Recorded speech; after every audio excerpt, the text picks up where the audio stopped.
인사합시다. 반갑습니다. 사랑합니다. 축복합니다. 예, 언제 이 마스크를 벗고 자유롭게 찬양하고 할지, 참 우리가 참 이것도 알고 보면은 주님의 은혜가 아닌가 생각되어져요. 우리를 영적으로 이렇게 참 이렇게 훈련시키는 과정이 아닌가. 우리가 언제 이렇게 참 부자연스럽게 이렇게 예배를 든 적이 있습니까? 없잖아요. 한 번도 없잖아요. 저도 60 평생 살았지만은 한 번도 이렇게 참 부자연스럽게 거부하게 이렇게 마스크하고 앉아서 예배 드려본 적이 전혀 기억이 있지 않습니다. 개인적으로 뭐 감기에 걸린 상태 아니고서는 이렇게 참 전 성도들이 마스크하고 예배를 드리고 또 찬양을 하고 기도하는 이런 날은 없었던 것 같아요. 그래서 하나님께서 우리 시대에 이런 또 경험을 하게 하신 것도 특별한 하나님의 뜻이 있지 않겠나. 이런 와중에도 여러분들이 이 밤에 또 은혜를 사모해서 찾아 나오셨으니까 이 밤도 우리가 말씀 묵상하고, 특별히 오늘은 주님의 십자가에 달려 돌아가신 성금요일 밤입니다. 이 밤에 우리가 말씀 듣도록 함께 우리가 늘 기도하는 중에 십자가 그 보혈의 놀라운 은혜가 우리 성도들에게 충만하기만 한 귀한 밤이 될 줄로 믿습니다. 오늘 상관하는 말씀은 신약성경 사도행전 제2장 22절에서 24절 말씀 봉독하기 전에 몇 가지 광고 하나 말씀을 드립니다. 이번 주일부터 부활주일 기점으로 해서 이제 3부 예배를 또 드리게 되겠습니다. 그래서 1부는 종전에 9시, 2부는 11시, 3부는 1시 반에 왜 이렇게 예배를 이렇게 확장해서 드리냐면은 제가 지난 주간에 이렇게 기도하면서 가만히 생각해 보니까 그래도 이 교회가 이 사회적인 협력을 또 하는 거 좋겠다. 그래서 지난 주일날 1부, 2부에 들어보니까 조금 이렇게 복잡해지는 느낌이 들었어요. 그래서 이 너무 간격이 또 좁아지면은 당분간 이 상황이 지날 때까지는 우리가 교회들이 최선을 다해서 정부에서 요구한 7가지 준칙이 있지 않습니까? 그 가운데 이제 사회적 거리두기, 저는 이제 그걸 예방적 거리라고 표현하고 싶은데, 예방하기 위해서 거리를 좀 더 멀리 이렇게, 그리고 오늘 거기 이제 앉아 계신 분들 앞뒤 조금 이렇게 넓게 하고, 이 자리가 많이 남아 있어요. 이게 많이 남이고 하는 거 좀 넓게 앉으시고, 이렇게 해서 3부 예배를 3번 드리면 그래도 인원이 이제 각 이제 1, 2, 3부로 분산되면은 조금 넓은 공간 활용할 수 있지 않겠나 싶어서 그렇게 1시 반에 이제 3부 예배를 드립니다. 그래서 3부 예배 오시는 분들은 식사하시고 댁에서, 교회에서는 식당 지금 운영을 전혀 못합니다 지금. 그래서 우리가 좀 전에 이 오후 예배도 2시 반 드렸는데, 그래서 3부 예배를 1시 반에 드리면은 자리를 좀 더 넓게 앉아가지고 예배를 드리지 않겠나. 그래서 이 상황이 지날 때까지 당분간 이렇게 1부, 2부, 3부 예배를 드립니다. 물론 설교는 똑같은 설교입니다. 1부, 2부, 3부. 그래서 여러분들이 보시고 형편에 맞추어서 이렇게 3부에 오셔도 되고, 오전에 좀 푹 쉬셨다가 식사하시고 이렇게 3부 예배 오셔도 되고 하니까, 그래서 골고루 좀 넓게 앉을 수 있도록 배려를 하기 위해서 그렇게 제가 예배를 확장해서 그렇게 드려야 되겠다 그렇게 생각이 되어졌습니다. 그리고 이번 주일부터 당분간입니다. 이것은 당분간 1부, 2부, 3부. 내일 공지에 나가겠습니다만 문자로 그래 아시고, 오늘 오신 분들은 그래 아시고, 특별히 또 이번 주일은 부활 주일입니다. 그래서 우리가 부활 절기를 기억하고 또 하나님 앞에 어렵고 힘든 중에서도 우리 하나님 앞에 또 절기 감사의물도 우리가 정성껏 준비하고, 가정에서 온라인 예배를 드리는 성도들도 그렇게 준비하셔갖고, 어쨌든 우리 하나님 앞에 우리가 할 말을 최선을 다해서 사명을 잘 감당하는 그런 이번 이런 상황이 되었으면 좋겠습니다. 주께서 어쨌든 우리에게 이번 부활 주일 예배 가운데 또 큰 은혜를 베풀어 주시리라 믿습니다. 하나님의 말씀은 사도행전 이제 2장 22절에서 24절까지 우리 함께 합독을 하도록 하겠습니다. 22절, 23절, 24절입니다. 이스라엘 사람들아 이 말을 들으라. 너희도 아는 바와 같이 하나님께서 나사렛 예수로 큰 권능과 기사와 표적을 너희 가운데서 베푸사 너희 앞에서 그를 정언하셨느니라. 그가 하나님께서 정하신 뜻과 미리 아신 대로 내준 바 되었거늘 너희가 법 없는 자들의 손을 빌려 못 박아 죽였으나 하나님께서 그를 사망의 고통에서 풀어 살리셨으니 이는 그가 사망에 매여 있을 수 없었음이라. 아멘. 지금부터 한 2년 전에 참 세계적으로 유명한 영화가 하나 있었습니다. 아마 여러분 잘 기억하실 것입니다. The Passion of the Christ 라고 하는 예수 그리스도의 그 고난 당하심 십자가의 이 죽으심에 대한 영화인데 유명한 이 멜 깁슨 감독이 그 영화를 이제 제작을 했습니다. 그래서 이 영화가 미국에서는 이제 박스오피스 1위를 거의 몇 달 동안 계속 1위를 차지한 그런 영화고 한국에 이제 와서 상영을 했는데 역시 우리나라에서도 박스오피스 2주간 계속해서 이제 1위를 차지했다. 그 당시에 관객이 약 한 300만 명. 그때마다라도 관객이 몇백만 명 하면 굉장한 그런 흥행을 일군 그런 영화라고 말할 수 있습니다. 그래서 약 한 300만 명 가까운 이런 관람객을 동원을 했고, 근데 제가 이제 서울서 사역할 때인데 우리 교인들을 데리고 제가 그 영화를 4번을 봤습니다. 4번.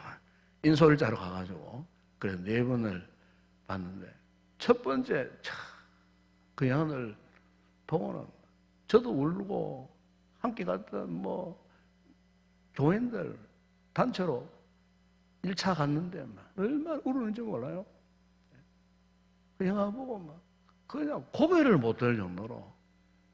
그래서 참 그 주인공 진 카비젤이라고 하는 그 주인공이 이제 그 예수님의 이제 모습을 했는데 너무너무 참 실감 있게 연기를 했습니다. 연기를 했는데 참 그때 그 기억이 정말 울었어요. 처음에는 울다가 그 영화 내용 다 놓쳐버렸어요. 물론 이제 복음의 내용이니까 다 알고는 있지만은 그 장면 울다가 눈물 닦다가 그 주변을 둘러보니까 안 우는 성도들이 없었어요. 안 우는 성도들이. 또 2번째 또 갔어요. 교인들 데리고. 또, 역시 2번째. 3번째 가니까 좀 내용을 알고는 조금 눈물이 덜 나오더라고. 3번째. 4번째 가니까 조금 더 눈물이 덜 나오고. 첫 번째, 2번째 기억나는데, 진짜 막 참 너무, 현실적인 표현을 멜 깁슨 감독이 너무너무 그 영상미를 살려놓아가지고, 주님의 십자가의 그 고난당하심, 그 로마 병사들에게 그 세부치 갈고리가 달려있는 그 채찍에 맞으시면서 그냥 막 살찜이 뜯겨져 나오고 피가 막 그 밑에 막 낭자에 흐르고 쓰러져 있는 그 상태, 그 고통, 그 예수님의 그 보혈의 피냄새가 날 정도의 너무너무 실감있게 그 영화를 만들었어요. 그래서 제가 후일에 이제 그 CD 한 장을 샀어요.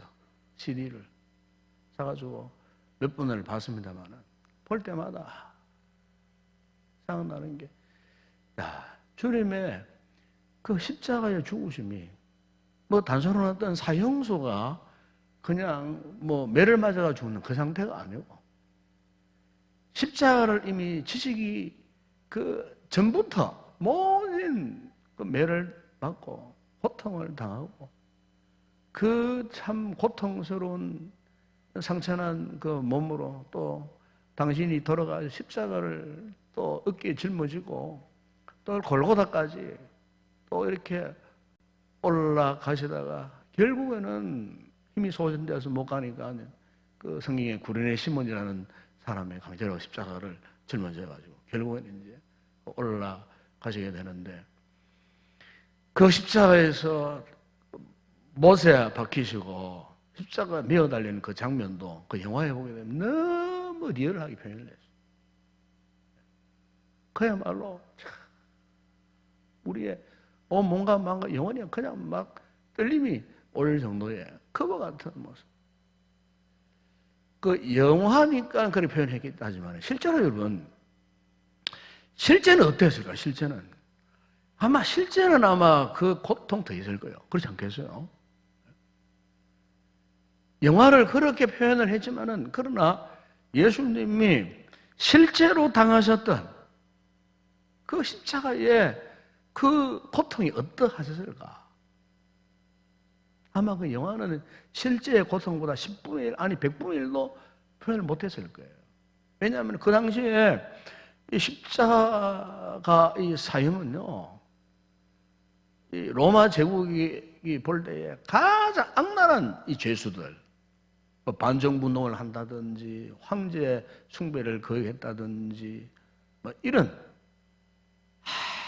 아주 악한 이 죄인들, 그 가운데서도 로마 시민이 아닌 자들, 또 로마 시민권을 가진 사람은 또 십자형을 안 했다 그래요. 그 로마 시민이 아닌 중범죄자들, 이런 사람들을 골라가지고 특별히 이제 이 십자가형을 진행하는데, 이 십자가형을 당하는 사람은 그 먼저는요 엄청난 부끄러움, 수치를 당하는 거예요. 발가벗기고 조롱을 하고, 그리고 두 번째는 육체적인 엄청난 고통. 그 육중한 사람 몸이 한번 생각해 보세요. 그 못에 찔려갖고 양팔과 양다리에 그 못에 의거해가지고 매달려 있다고 한번 생각해 보세요. 그것도 몇 시간. 어떤 문헌에 보게 되면은 어떤 사형수는 금방 죽지 않아갖고 일주일씩 간대, 일주일씩, 뭐 열흘도 간대요. 가면은 그 안에 어떤 일이 벌어지는가? 까마귀들이 막 몰려온다, 까마귀들이. 독소리들이 몰려오는 거예요. 살아있는 사람을 눈도 빼먹고 뭐도 빼먹고 찍어갖고 막 결국은 까마귀에 달려들어가지고 나중에는 막 흔적도 없이 다 뜯어먹어버린다. 그럼 그 과정 가운데에 당하는 고통이 얼마나 크겠습니까? 그런데 우리가 성경을 보게 되면은 왜 하나님의 아들이 인간적으로 보더라도 그렇게 처참하고 그렇게 비참한 십자가의 죽으심을 당할 수밖에 없었는가? 과연 그것이 우연한 일일까? 뭐 어쩌다가 일어난 일일까? 오늘 성경을 보게 되면은 절대로 예수님의 십자가의 그 같은 고난과 죽으심은 우연히 일어난 일이 아니고, 이것은 다 하나님께서 미리 정하시고 계획하신 일이라 성경은 그렇게 말씀을 하고 있습니다. 하나님의 이 구원 계획 안에 당신의 아들 예수님이 십자가에 죽으시도록 이미 하나님께서 창세전에 다 그렇게 계획을 해놓으십니다. 그래서 여러분 오늘 사도행전 2장 그 22절 24절에 보게 되면은 그렇게 말씀하지 않습니다. 특별히 2, 3절에 보세요. 보면은 그가 하나님께서 정하신 뜻과 미리 아신 대로 내준 바 되었거든요. 이미 하나님께서 정해놓으셨다는 겁니다. 이미 하나님께서 유대인들에 의해서 십자가의 고난을 당하시고 고통을 당하시다가 결국에는 하나님께서 정하신 그 뜻, 그래서 사실은 예수님의 십자가의 그 모든 죽으심, 이것은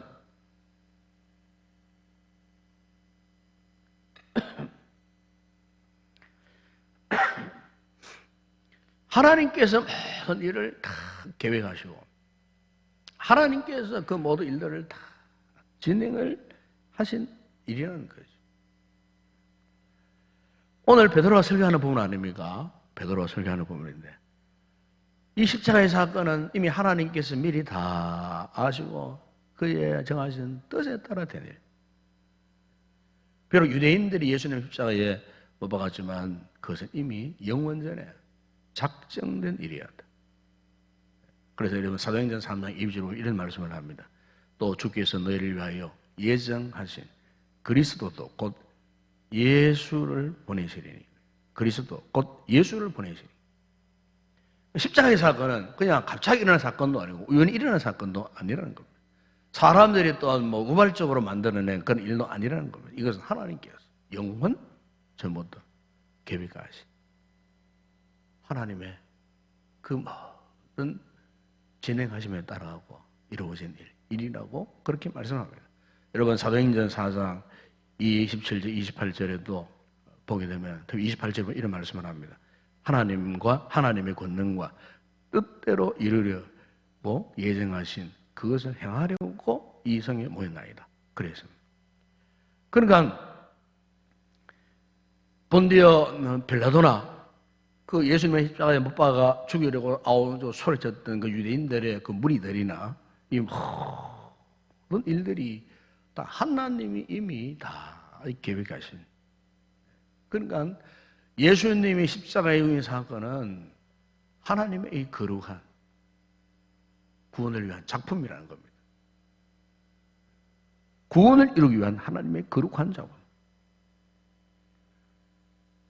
더군다나 본문에서 설교하는 이 베드로는 예수님의 그 십자가의 그 참혹한 그 비참 모습, 그 참상을 직접 목격한 사람입니다.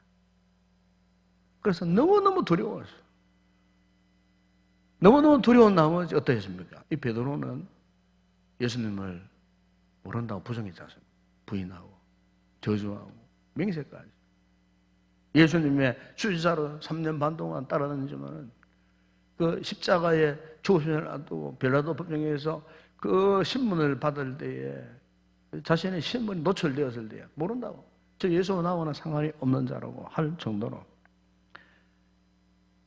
십자가의 그 죽음의 그 사건이 너무나 두려운 그런 사건이었기 때문에 인간의 한계를 다달하는 그와 같은 죽음의 그 공포의 순간임을 이 베드로는 너무나 잘 알고 있었어요. 그런데 이런 베드로가 보세요. 이런 베드로가 훗날에 이제 변화를 경험합니다. 베드로가 이 변화를 경험한 이후에 그때부터 이 베드로는요, 과거에 십자가를 부정하고 모른다고 저버렸던 거기에서 이제는 어떻게 했냐면 십자가를 전하는 사도로 변화된 것을 볼 수가 있습니다. 아마 여러분 잘 아시는 이 코바디세라는 영화에 보게 되면은 그 영화 마지막 장면에 베드로가 이제 십자가에 그 꿀로 매달려 죽는 그런 모습이 거기에 나옵니다. 실제 이것은 이제 전해 내려오는 이야기를 영화한 건데 실제로 베드로가 이제 마지막 그 순간에 순교할 때에 그 사형수에게 이렇게 이야기했답니다. 나를 십자가에 올바로 매달지 말고 거꾸로 매달아 죽여달라고. 왜냐하면 주님이 십자가에 그렇게 올바로 매달려 죽으셨는데 나 같은 이 죄인이 어떻게 주님이 가신 그 같은 모습을 따라갈 수 있겠느냐고. 나는 십자가에서 거꾸로 매달아 죽여달라고. 이렇게 해서 실제로 베드로가 자신은 십자가에 거꾸로 매달려가지고 그렇게 순교했다는 그런 기록도 있습니다. 그러면 여러분 보십시오. 베드로가 오늘 본문에 이렇게 뜨겁게 설교할 수 있었고 베드로가 인생을 살아가면서 십자가 복음을 전할 수 있었던 그 이유가 뭐냐? 어떻게 해서 이렇게 십자가 앞에서 두려워 떨던 베드로가 그의 삶이 변화되어서 가지고 이렇게 오히려 십자가를 전하다가 자신마저 십자가에서 거꾸로 매어달려 죽을 이런 용기가 어디에서 났을까? 그 근거는요, 바로 오순절날 그 얘기만 성령의 능력 때문이었다는 겁니다. 성령의 능력. 여러분, 오늘 우리의 신앙, 특별히 주님의 십자가를 바라보고 고백하고 인정하는 우리의 신앙의 가장 큰 확정자가 누구냐면은 우리 자신 아니에요. 여러분, 우리 자신이 어떻게 우리 의지로, 우리 인식체계로 2000년 전에 예수님의 십자가의 사건 믿을 수가 있겠어요? 믿을 수 없어요. 도저히 믿지 못하는 겁니다. 그래서 오늘날 무슨 많은 사람들이 예수님의 십자가의 이 죽으심을 안 믿습니다. 그냥 하나의 어떤 과거에 일어났던 전설적인 이야기, 전해 내려오는 그런 이야기로 취급해버리지 역사적인 사건을 안 믿는 사람들이 얼마나 많이 있는지 모릅니다. 심지어 오늘 교회 안에서조차도 마찬가지예요. 아직까지 예수님의 십자가의 이 사건을 확신하지 못하는 분들이 교회 안에 많이 있습니다. 여러분, 그럼 왜 예수님의 십자가의 사건을 확신하지 못하는가? 성령님의 은혜의 도우심이 없이는 믿을 수가 없어요. 성령의 능력이 아니고 믿을 수가 없어요. 그리고 여러분, 요한복음 14장 26절에 예수님께서 말씀하지 않았습니까? 보혜사고 아버지께서 내 이름으로 보내실 성령, 그가 너희에게 모든 것을 가르치고 내가 너희에게 말한 모든 것을 생각나게 하리라 그랬습니다. 여러분, 요한복음 16장 3절에 보시면 그러나 진리의 성령이 오시면 그가 너희를 모든 진리 가운데로 인도하시리니 그가 스스로 말하지 않고 오직 들은 것을 말하며 장래의 일을 너희에게 알리시리라. 베드로가 십자가의 비밀을 바로 알게 된 것, 자신의 지혜나 자신의 생각이 아니었다는 겁니다. 결국 성령님의 도우심 때문이었다는 겁니다. 우리가 이 보험서를 보게 되면은 예수님께서 제자들에게 8번이나 당신께서 십자가에 죽을 것을 예언하셨어요. 8번이나 같은 내용을 말씀하셨어요. 같은 내용을 말씀하셨는데도 그럼에도 불구하고 제자들이 그 십자가의 죽으심의 의미를 전혀 믿지를 못했어요. 오히려 베드로를 그랬잖아요. 예수님께서 여산에 올라가면 내가 대제사장 장로들이 비판을 받고 십자가에 죽었다 제3일 다시 산 날이라. 그러니까 오히려 베드로가 뭐라 그랬습니까? 오히려 십자가에 죽으시려는 주님 앞에 가로막고 말로했지 않습니까? 어떻게 그렇게 죽을 수 있느냐고 했다가 사탄 취급당하고 주님께 큰 책망을 받았던 그 베드로를 보더라도 8번씩이나 십자가에 죽으실 예수님을 당신께서 말씀하셨는데도 그들이 그것을 믿지를 못했어요. 왜? 이미 그때만 하더라도 이 제자들은요, 성령님의 이런 은혜, 도우심이 없었기 때문에 성령의 충만한 은혜를 경험하기 이전이었어요. 그런데 이들이 오순절날 성령의 충만한 은혜를 입고 성령의 역사하심을 통해서 비로소 그들이 예수님이 이전에 그렇게 말씀하셨던 십자가의 죽으심에 대한 의미를 비로소 깨닫게 되었다는 겁니다. 성령님의 은혜를 입기 전에는 믿을 수도 없었어요. 성령 충만한 은혜가 임하니까 비로소 그 성령의 역사심 속에 그들이 순종하면서 비로소 그들이 십자가를 증거하는 이런 사도의 삶을 살았던 것을 우리가 성경을 통해서 볼 수가 있어요. 여러분, 오늘 우리 역시 마찬가지입니다. 우리의 고난 중간에 예수님의 십자가의 사건을 우리가 묵상할 때에 예수님의 십자가의 이 사건은 바로 나를 위하여 대신 죽으신 그런 구속의 사건이다 하는 이 사실을 누가 믿을 수 있는가? 성령님의 감동, 성령님의 도우심을 받는 자만이 그것을 믿게 되는 거예요. 그래서 우리 성도에 있어서 참 중요한 것은 끊임없이 이 성령님의 넘치는 은혜를 날마다 구해야 되는 겁니다. 말씀을 깨닫고 십자가의 진리를 믿기 위해서 우리 의지로 알고 믿어지는 게 아니에요. 성령님을 의지해야 됩니다. 성령님의 은혜를 입어야 되는 거죠. 그래서 유명한 조한 칼빈이 이런 말씀을 했습니다. 성령의 효력이 없이는 복음 전파가 아무 쓸데없다 그랬어요. 성령의 효력. 그러니까 성령의 강력한 은혜가 임하여야 비로소 우리가 십자가 진리, 십자가 복음을 깨닫고 그리고 이 놀라운 복된 이 복음의 소식을 전하는데 바로 그것은 성령님의 도우심으로 가능하다는 겁니다. 성령의 역사가 없이는 이 복음을 깨달을 수가 없다는 것입니다. 성령님의 은혜를 입지 못하면 십자가의 의미를 알 수가 없다는 거예요. 오늘 여러분도 어떻습니까? 오늘 정말 우리가 예수님의 십자가에 이 사건 앞에서 십자가가 바로 거기서 나를 위하여서 주님이 죽으신 그 같은 대속의 죽으신 바로 내 때문에 이 죄인된 내 때문에 주님이 죽으셨다는 이걸 여러분들이 꼭 믿으시길 바랍니다. 그래서 성령님의 은혜를 구해야 하는 것입니다. 성령의 충만한 은혜를 입어야 돼요. 성령님의 그 역사 속에 우리가 머물러 있을 때에 이 십자가의 사건은 바로 하나님께서 나를 구원하시려고 만들어 놓으신 하나님의 이 거룩한 구원의 작품이구나 하는 것을 우리가 믿게 된다는 것입니다. 여러분, 오늘 우리의 신앙은요 실제입니다. 실제.